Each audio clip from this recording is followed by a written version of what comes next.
The Vatican has always been a place of tradition, a place where change comes slowly, carefully, and only when absolutely needed. But today, something happened that has shocked the world, something that has made even the most loyal cardinals whisper in the shadows. Pope Leo XIV made a move that no one, absolutely no one, saw coming. It started like any normal day in Rome. The bells rang across St. Peter's Square. Pilgrims walked quietly with their rosaries. Cardinals prepared for meetings behind thick stone walls. But something was different. There was a strange energy in the air. The guards stood a little more alert. Vatican staff moved faster, checking messages and holding documents close to their chest. Then the news broke. First as a whisper among priests, then a murmur in the square, then a flood across social media. Pope Leo XIV had just signed a document, an official decree. But it wasn't about canon law. It wasn't about tradition. It was something bold, something deeply personal, something no pope in modern history had dared to do. People rushed to St. Peter's Square. Reporters arrived, cameras turned on. And then, right at noon, Pope Leo appeared at the window. But he wasn't wearing the red velvet cape. He wasn't standing with a prepared speech. He looked different, calm, serious, and yet full of love. He looked down at the crowd and raised his hand. No loud music, no dramatic moment, just the soft voice of a man who had made a choice, and when he spoke, his words changed everything. "My beloved brothers and sisters," he began, "the Church belongs to Christ, not to power, not to pride, not to politics. Today I must do something hard, but I believe it is right, I believe it is just, I believe it is God's will." Then he paused, and with a shaky voice, he said what no one ever imagined hearing, "I will no longer live inside the apostolic palace." Gasps were heard in the square. Some clutched their hearts. Others looked at one another, confused. What did he mean? "I have moved into the small guest house," he continued. "I will not sit on a golden throne. I will sit beside the people. I will no longer wear fine shoes. I will walk in sandals. I am not here to be served, but to serve." For centuries, popes have lived in beautiful guarded rooms filled with priceless art and history. But Pope Leo had just walked away from it all. And he wasn't finished. He went on to say, "I have ordered the Church's treasures to be opened to the poor.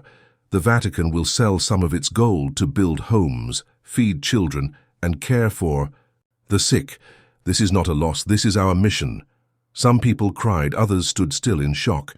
Cardinals behind closed doors reportedly debated in panic. But the Pope's face was calm, steady, firm. He spoke slowly with his hand on his heart. "Too many have suffered while we stayed silent. Too many have starved while we held feasts. I cannot preach Christ if I do not live like Christ." Then came the next shock. Pope Leo revealed he had written personal letters to survivors of abuse, letters filled with apologies, not legal excuses. "The Church must stop hiding behind walls," he said. "We must look into the eyes of those we've hurt and say, 'I'm sorry. We failed you.'" The square was silent. This Pope Jan was tearing down the very image of power the world had come to expect from Rome, and he wasn't apologizing for it. He said he would open the Vatican gardens to the homeless, that he would walk every Friday through the streets of Rome to visit the poor, that he would cut back spending on grand ceremonies and use that money for children without clean water. And then, with tears in his eyes, he said, "This may not be popular, but I was not chosen to be popular. I was chosen to be faithful." The crowd began to clap, slowly at first, then louder. People fell to their knees, others held each other, crying. Inside the Vatican, insiders reported that some leaders were shocked, others furious, but some, many, felt hope for the first time in years, because this wasn't a speech for power, it was a cry for love. Pope Leo XIV wasn't done. He then spoke directly to young people. "If you are watching this and you've lost hope in the Church, I understand, but please don't walk away. We are changing, slowly, painfully, but we are changing." He asked forgiveness, not just for the Church's past, but for its silence, its comfort, its fear.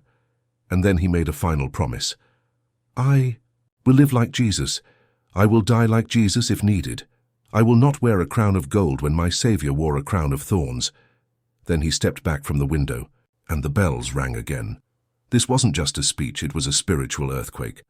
Vatican guards said they'd never seen such emotion from the people, and inside those holy walls, cardinals and bishops were left to wonder what comes next.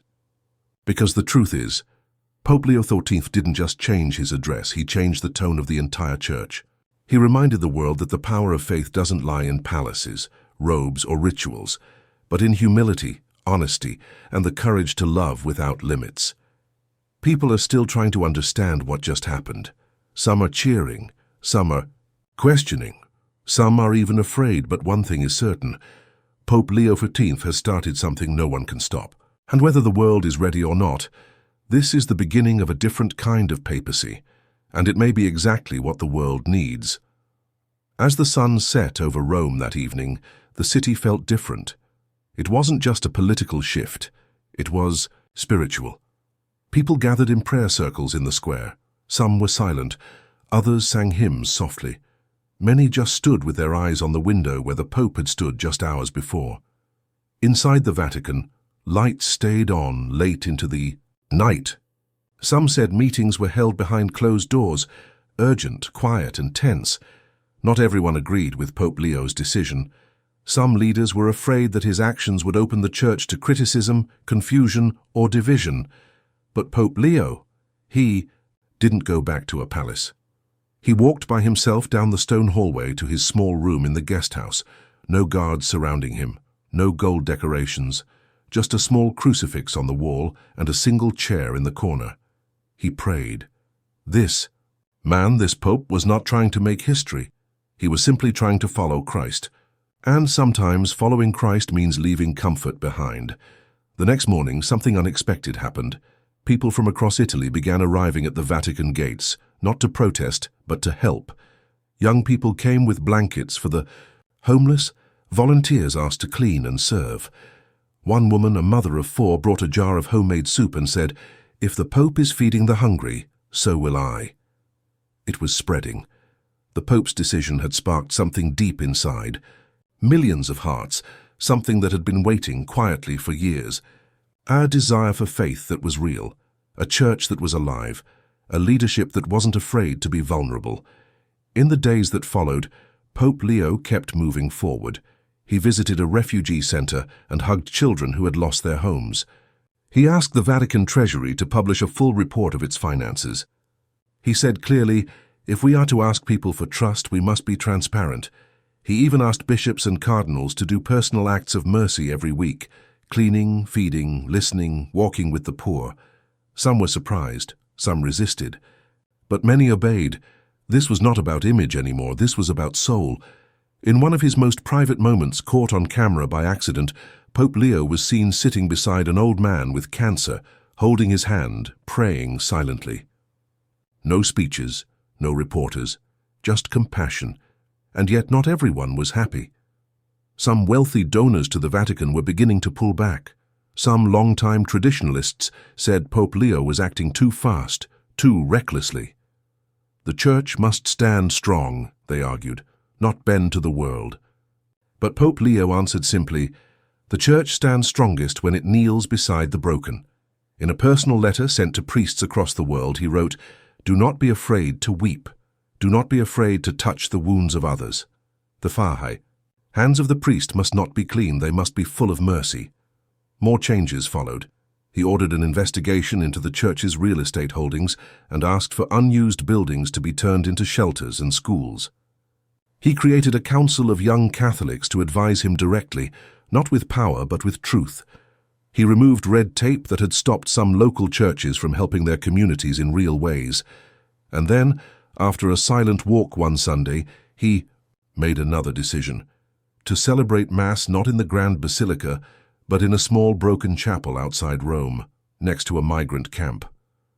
That image of the Pope raising the host under a leaking roof with dirt on the floor and children watching from the doorway went viral around the world. Suddenly, people who hadn't stepped into a church in years were watching again, asking questions, wondering if maybe, just maybe, the church could still mean something real. Pope Leo knew the road ahead would not be easy.